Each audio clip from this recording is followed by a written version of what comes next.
Hey everybody, it's Matthew Lee with the Tao of Kung Fu, and today I was just doing a little bit of my own routine and working out on my own, and I decided I'm going to do a couple of videos. I wanted to share with you a really special section of the form that is for power generation and helping just get great fine motor skills and coordination developed in the body, everything from balance to good coiling movement and some good BaGua practice. So this is a really fun form. It's really powerful. A couple of things that you want to really just keep in mind when you're training and working for developing explosive power, whether it's Fa Ching or just working on making powerful punches, is staying really relaxed. Don't let yourself be tense anywhere. So you want to make sure have a good warm-up and work on your core a little bit, get the spine twisted and stretched out. The back of the legs should be really flexible, and then your shoulders as well. So make sure you're doing some squats, some push-ups, some stretches, arm stretches, and nice and warm. Once you're warm and you're doing the heavy striking, you want to make sure that you're just nice and loose and relaxed. So using your breath and using that. So let's step through a little bit of this BaGua and start developing a little bit more power in our training. So let's have some fun.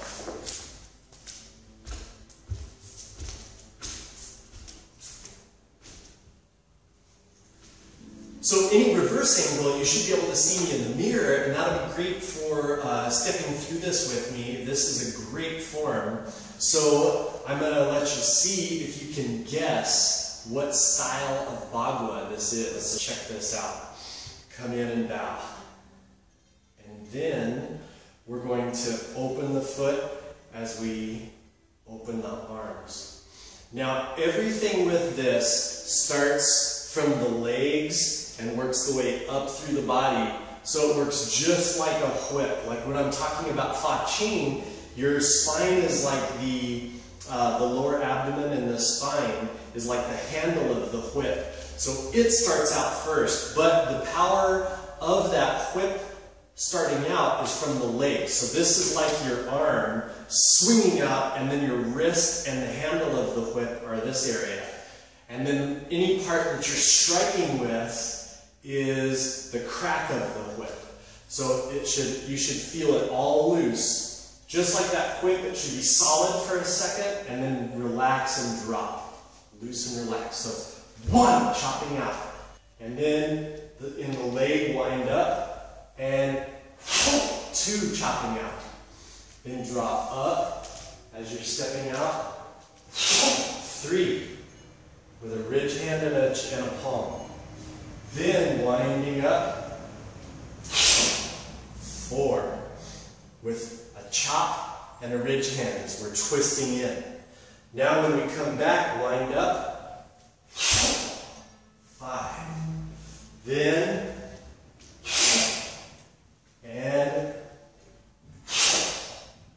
one more time, come back. Then step as you block, and that should be here. So it's sweep and then uppercut. Deflect and wind up. Then come up to the top of the circle and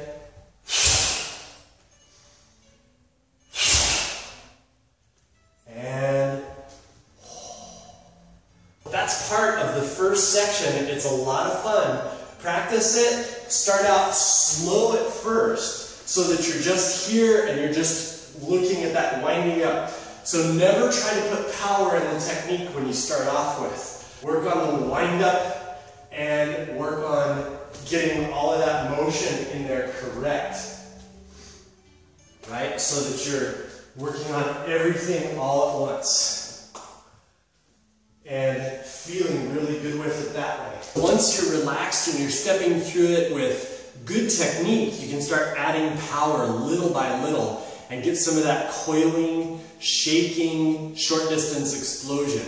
And of course, the movements with this form are huge and dramatic because you're working on developing the fine motor skills and getting that coordination all set so that you have devastating power.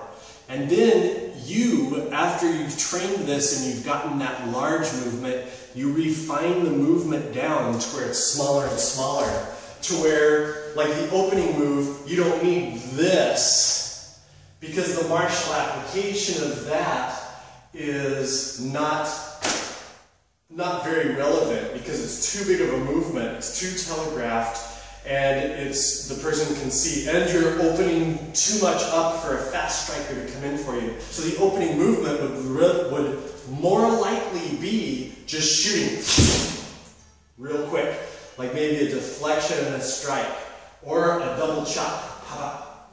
So you want to develop, this will help develop a little bit of speed as well, so that you're getting that quick action in there and developing that speed. So you're getting all that good movement, but all that fine control as well. And that's what you want when you're training. So enjoy this little bit, and then I'll have a lot more coming soon.